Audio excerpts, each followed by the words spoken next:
Chef d'agence de marketing digital, directeur marketing, j'ai une question pour toi.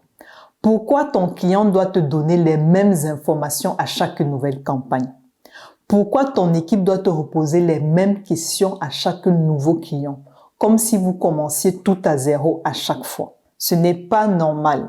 Dans cette vidéo, tu vas comprendre quel est le problème et pourquoi ce n'est ni ton client ni ton équipe. Hello, c'est Zita Yomi, bienvenue sur la chaîne Optimize Business. J'accompagne les entrepreneurs et les chefs d'entreprise de TPE, PME épuisés par l'opérationnel à optimiser la structure de leur business en mettant en place des systèmes autonomes pour libérer leur temps et leur esprit et se repositionner en vrai chef d'entreprise stratège.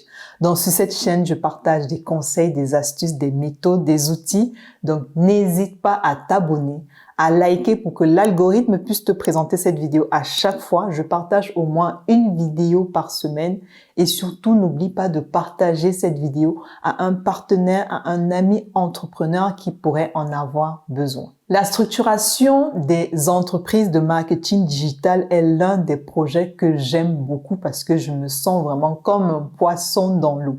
La vérité, c'est que j'ai été responsable d'un département marketing quand j'ai pris la direction opérationnelle d'une entreprise. Quand on m'avait nommé, on avait en même temps remercié le directeur marketing et commercial. Donc, j'ai dû assurer le service pendant, je pense, près d'un semestre parce que voilà, il fallait pallier à l'absence de ce directeur marketing là. Et après, j'ai été directrice opérationnelle dans une agence de marketing digital, et j'ai aussi fait la structuration de toute cette agence. Donc, c'est pour vous dire que les systèmes des agences de marketing digital, j'ai fini par les comprendre parce que ce sont souvent les mêmes problématiques qui reviennent. Que ce soit les besoins que moi, j'avais rencontrés en tant que responsable de ce département marketing là, qui m'a fait comprendre comment structurer un département et après voir que ces mêmes besoins se répétaient chez les autres entrepreneurs que nous avons pu accompagner jusqu'ici. Donc, qu'est-ce qui se passe? Souvent, quand on a un nouveau client, voilà, on est content, on a pu signer le contrat, enfin, voilà, on félicite les équipes et la vérité, c'est que la plupart du temps, on commence toujours précipitamment à accompagner ce client-là, que ce soit un produit, que ce soit un service, que ce soit pour du branding personnel, parce que de nos jours, il faut être sur les réseaux sociaux. Donc, moi, j'aime vraiment suivre tout ce qui est tendance sur les réseaux sociaux en termes marketing, que ce soit pour mes connaissances personnelles, que ce soit même pour mes activités. Ici à Optimize Business, nous avons une équipe marketing. Donc, quand ces clients que j'accompagne, ils m'expliquent lors des audits. Donc, quand ils ont un nouveau client, il faut commencer rapidement. On prend les informations, quel est le persona, quel est le client idéal, quelle est la charte graphique. Voilà, on prend les informations et directement on commence à construire une stratégie pour ce client-là. On commence à mettre en place une campagne. Mais très vite, on se dit, OK, première campagne, voilà, c'était bien. En même temps, on est venu vous voir parce qu'on s'est dit que vous avez une expertise. OK? Donc, vous êtes souvent excellent. Enfin, vous êtes toujours excellent dans la partie marketing, la partie purement expertise. Mais dès qu'on recommence une autre campagne, dès qu'il faut peut-être changer de stratégie, c'est là qu'il commence à avoir des petites tensions parce que vous commencez à vous répéter. Par exemple, nouvelle campagne, vous allez voir que vous avez commencé à faire des modifications. Peut-être le graphiste n'a pas choisi le bon logo. Vos créateurs ne sont pas au point sur le client idéal de votre client, donc ils ne savent pas bien communiquer sur le besoin du client idéal. La première campagne, c'était bien parce que voilà, on a travaillé dans la précipitation, il fallait être focus. Mais plus on avance, plus vous remarquez que vous redites les mêmes informations à vos clients. Et même votre client commence à vous faire des modifications sur les stratégies que vous lui envoyez. Et c'est là souvent qu'il commence à avoir le malaise. Parce que quand vous envoyez une stratégie à un client, quand vous envoyez un visuel, quand vous envoyez une vidéo, normalement, ça doit être des petits ajustements. Parce que si on est déjà au point de la validation finale d'un visuel, ça veut dire que ça doit répondre à une certaine stratégie. Ça doit répondre à un persona. Ça doit répondre aux besoins du client idéal de votre client. Mais c'est là que vous commencez à avoir il faut faire les mêmes corrections. Vous dites la même chose à vos monteurs, à vos graphistes, aux CM, aux créateurs. Et c'est là, en fait, qu'il commence à avoir des tensions parce que vous dites, ce n'est pas votre rôle en tant que chef d'entreprise ou directeur marketing. Vous devez être plus concentré. Normalement, si vous avez peut-être donné la stratégie, Après, ça dépend de votre zone d'expertise. Il y a des directeurs marketing qui sont bons pour la stratégie, qui sont bons peut-être pour coacher les clients si c'est du branding personnel. Mais normalement, vous devez être focus sur une tâche ou bien même peut-être développer d'autres partenariats. Mais là, vous commencez à être dans l'opérationnel, à changer les choses, à valider, à exécuter, à modifier et souvent même à faire vous-même parce que souvent, vous avez plusieurs expertises. Quand on commence souvent nos agences, on a été obligé de faire beaucoup de choses avant de déléguer. Donc souvent, vous partez même modifier de nos jours avec l'IA. On peut prendre ChatGPT ou toutes les autres IA pour faire des visuels, corriger des choses nous-mêmes, concevoir des stratégies. Ce n'est pas normal.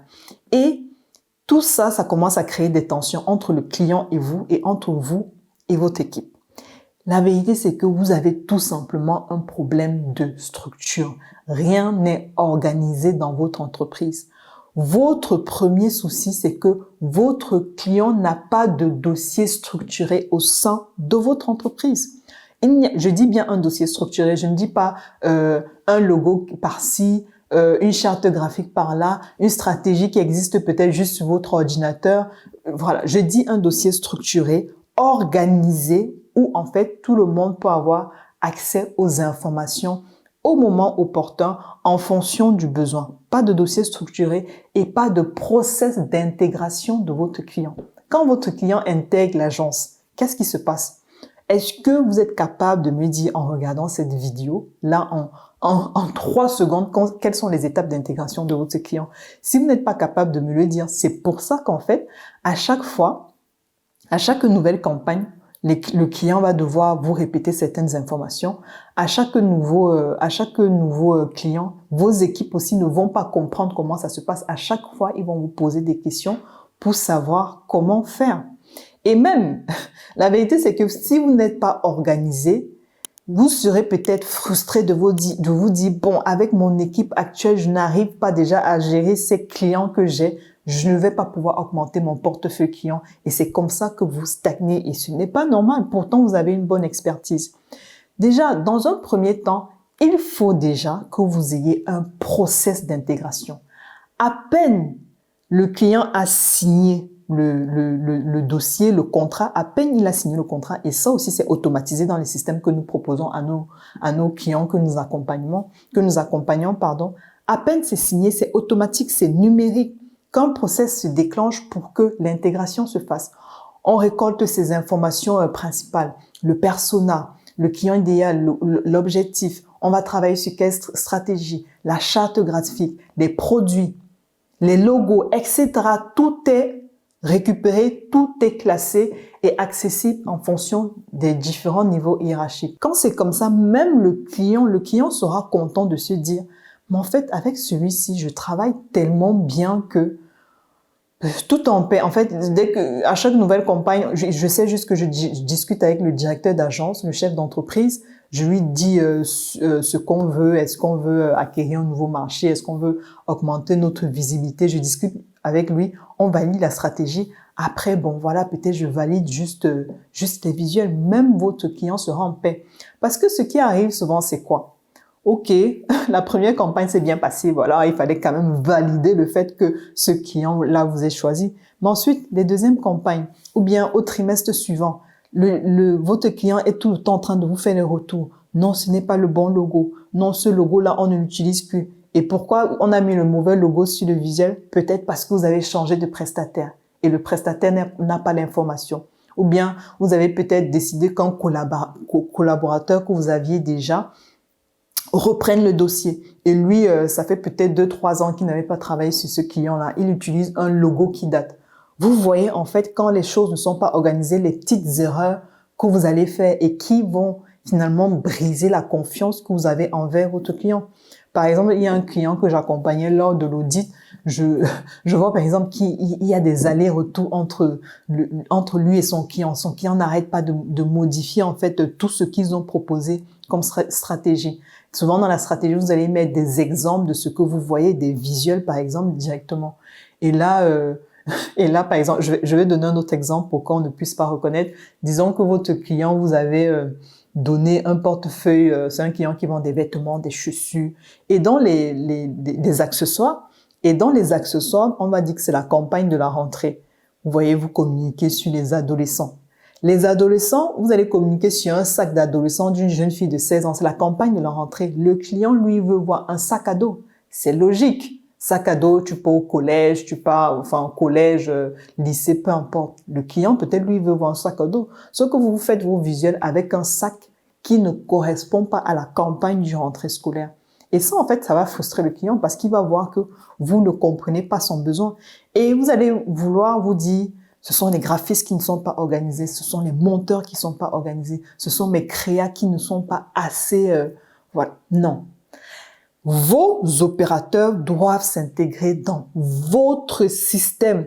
N'attendez pas à ce que les gens soient toujours organisés. Non, il y a des gens qui peuvent organiser. Moi, je sais que j'ai un profil structure, analytique, process. Tout le monde n'a pas ce profil-là. Et même ceux qui ont ce profil-là, moi, je connais des amis, des entrepreneurs dans mon entourage qui ne savent pas mettre en place des systèmes. Ils vont peut-être savoir que oui, il faut que je fasse un fichier Excel comme ça, mais quand je regarde le fichier souvent des entrepreneurs qui ont leur entreprise, quand je regarde souvent ce qu'ils ont mis en place, il y a des données qui manquent parce que c'est une expertise. C'est une expertise où il faut se dire à un moment, il faut que je m'accompagne. Ce sont des systèmes qu'on met, ce sont des systèmes à vie que vous pouvez utiliser à vie. Demandez-vous aujourd'hui pourquoi vos concurrents, par exemple, ont beaucoup de clients. Il y a une agence que je suis sur les réseaux sociaux, je pense qu'ils ont multiplié leur portefeuille clientèle par 5 et aujourd'hui, ils prennent des locaux plus grands parce qu'ils sont obligés, ils font du branding personnel. Ils sont obligés à un moment. Et en fait, ce genre d'agence, quand vous voyez des agences grossir rapidement, ça veut dire qu'ils ont mis en place une machine automatisée. Ils ont des systèmes automatisés. On ne réfléchit plus. Alors que vous, si vous n'avez pas de système, que vous bataillez avec les clients, vous bataillez avec vos équipes, c'est normal que vous allez vous dire, bon, je reste avec mes 2-3 clients parce que, même déjà avec eux, je m'en sors pas. Donc, il faut avoir des systèmes d'intégration.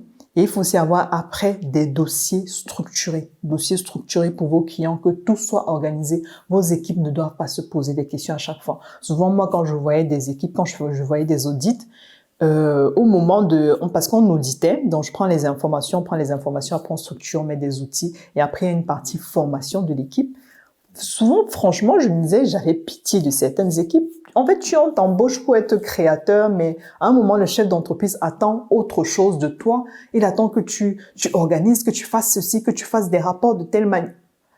Franchement, il faut être clair avec ce que vous attendez de vos équipes. Et la partie système, je pense qu'il faut qu'on en parle de plus en plus dans les conférences, les séminaires, tout ce qui est structuration, système, etc. Ce n'est pas souvent à vos équipes de le faire. C'est une autre expertise qu'il faut mettre en place. Si vous ne savez pas le faire, vous pouvez vous faire accompagner comme un service d'Optimize Business. On le met pour vous et tout est nickel. Arrêtez de stresser vos équipes. Non, franchement, je le dis aux entrepreneurs que j'accompagne, vous stressez trop vos équipes. Souvent, vous leur demandez des choses qu'ils ne savent pas faire et ça les frustre en fait parce que moi, je vois des équipes, quand on a fini la structuration, mais en fait, et surtout les agences de marketing, c'est de la créativité. Il faut que vos graphistes puissent travailler avec joie, avec passion, avec énergie. Alors qu'à chaque fois, si il y a un graphique que j'avais vu, lui, au moins sur un vision, on lui avait demandé 5, 6, 7 modifications parce que le besoin n'était pas clair au départ. Ça frustre un graphique, ça le bloque et au niveau de la créativité, il n'est plus à l'aise pour mettre les choses en place. Donc, pensez à cela. Donc là, c'était vraiment les 2 points que je voulais vous donner dans cette vidéo. Mais bien entendu, dans une agence de marketing digital, si vous êtes chef d'entreprise de marketing digital, vous savez tout ce qui est à structurer. Là, j'ai parlé peut-être de la partie métier, mais je ne vais pas parler peut-être de la partie vente, prospection, comment vous attirez vos clients, la partie finance. Est-ce que votre partie finance est structurée? La partie ressources humaines, est-ce que l'embauche de vos équipes, la partie embauche se passe bien pour pouvoir fidéliser vos équipes et vos clients? Parce que ce qui fait la force d'une entreprise, ce sont les ressources humaines. Dès que vous avez une belle équipe, vous dédoublez juste. Et c'est même là que vous allez voir, quand vous avez une belle équipe, que tout se passe bien. Vous allez voir qu'il y a des personnes qui vont commencer peut-être juste à coacher les monteurs. Ça se trouve au départ, vous avez pris une personne avec qui vous travaillez, qui est un bon monteur ou bien un bon créatif. À un moment, ce n'est plus lui qui va créer. Vous allez commencer à le mettre pour former, coacher, faire des retours. Peut-être c'est même lui qui va devenir le directeur du pôle créa, qui sait. Donc pour ça, il faut un bon process d'embauche, pour faire un bon process de ressources humaines, pour faire monter vos collaborateurs en compétences. Détecter que celui-ci, il ne doit plus juste être dans l'opérationnel. Je veux faire agrandir mon entreprise et là, lui, je veux qu'il commence à coacher les nouvelles recrues. C'était les 2 points principaux que je voulais partager avec toi pour l'univers de ton client. Est-ce que tu as un univers de ton client? Donc, j'ai une question pour toi. Est-ce que ton client existe dans ton entreprise? Je ne dis pas dans ta tête, je ne dis pas dans les mails, sur ton ordinateur ou bien à un de tes responsables. Est-ce qu'il a un univers? Est-ce qu'il a un dossier? Est-ce qu'il y a un process d'intégration défini aujourd'hui? Si c'est non, tu sais ce qu'il te reste à faire. Tu peux cliquer sur le lien dans la barre de description pour réserver une session stratégique offerte avec moi pour m'expliquer ta problématique et on pourra voir ensemble si nous pouvons t'accompagner dans ce process-là. D'ici là, on n'oublie pas de liker, de s'abonner, de partager la vidéo à une personne qui en aurait besoin et on se dit à très bientôt.